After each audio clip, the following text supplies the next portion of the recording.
In the process of deciding how we want to treat others, we're usually concerned with what we can get from that interaction, rather than caring about what the other person feels and what they're going through.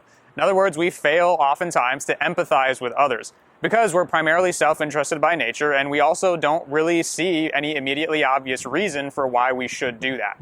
But I can think of a multitude of reasons for why we should empathize with others, and I'm going to talk through just a few of those in this video, and then follow it up with a discussion on what I think the best way is to practice empathy. So there are many reasons why empathy is such a crucial skill, and setting aside the fact that it's a way of caring for others rather than just being a selfish prick all the time, it's also pretty much the only justification you have to even start making a case that other people should empathize with you and care about how you feel, which I'd argue most of us want, because if we didn't, then we wouldn't feel upset whenever somebody made us feel disrespected or underappreciated or ignored or something like that. So if you want that, then you have to be willing to extend that same courtesy to others, because if you don't, then they're going to look at that and say that there's not really an incentive for me to empathize with you, much less do I think that you're the type of person that deserves to be empathized with. And you can't really blame them for feeling that way. Empathy also shows social intelligence, because you're trying to gauge what somebody else is thinking and feeling, which is inherent in the definition of that, because how can you effectively interact with somebody else if you don't know what they're thinking and feeling? And it also shows maturity, because only children throw temper tantrums whenever they want something in order to emotionally blackmail other people into giving it to them, because they don't have the cognitive ability to understand, much less care about what somebody else thinks.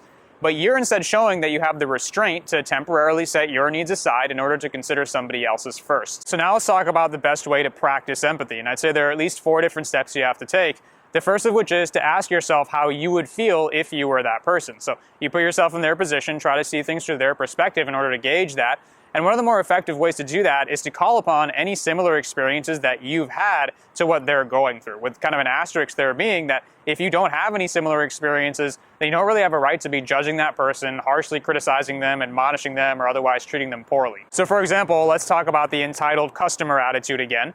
I, just like most other people, used to have that attitude where I would go into, say, a retail store and I'd feel ignored if nobody just immediately came up to me and said, "How can I help you?" Or maybe they did, and then I would get frustrated and impatient if it took too long for them to get the t-shirt from the back that I asked for in a different size. But then it was only after I actually worked as a retail employee for a brief period when I was in high school that it was very eye-opening for me, and I discovered that it didn't feel very pleasant to be treated that way, to be ordered around like a slave by entitled customers. And so now that's the first thing that I think of whenever I'm around retail employees or similar service industry workers. Now the next step is to consider and appreciate all those things somebody does that you don't see. Because it's very easy to assume that just because you didn't see something happen, that it didn't happen. But that's obviously not true.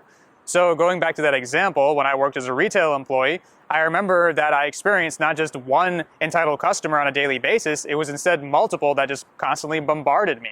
You know, getting treated poorly by management, having to do a lot of work for very little pay, standing for hours on end, sometimes 10 or 12-hour shifts.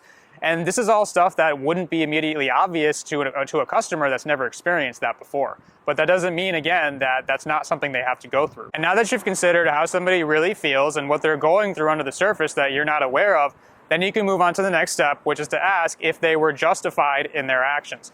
And a good way to gauge that is to ask yourself if you could really do that much of a better job if you were in their position. And 9 times out of 10, the answer is no. So were those retail employees justified in taking a few extra minutes to get me a t-shirt? Well, given the fact that they're overworked, underpaid, and underappreciated and exhausted, and the fact that I couldn't do that much of a better job in my experience under those same conditions, the answer is more than likely to be yes. But it's not just them. It applies to many people from many different walks of life that we're often very quick to harshly criticize.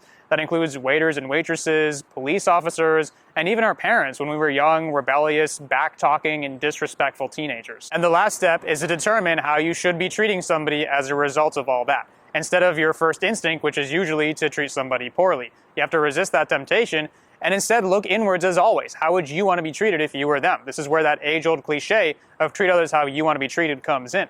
So if it were you, you'd probably want to be treated with a little bit of respect, a little bit of patience, and a little bit of understanding. And so you give those same things to them. So the next time you decide you want to treat somebody a certain way, especially poorly, don't forget to stop and empathize with them first and ask yourself, how do they really feel? What are they going through? Are their actions justified? And should you really be treating them that poorly or much better than that? So let me know if that changes your mind or if that helps, and I'd love to hear from you. So thanks for watching. See you in the next video.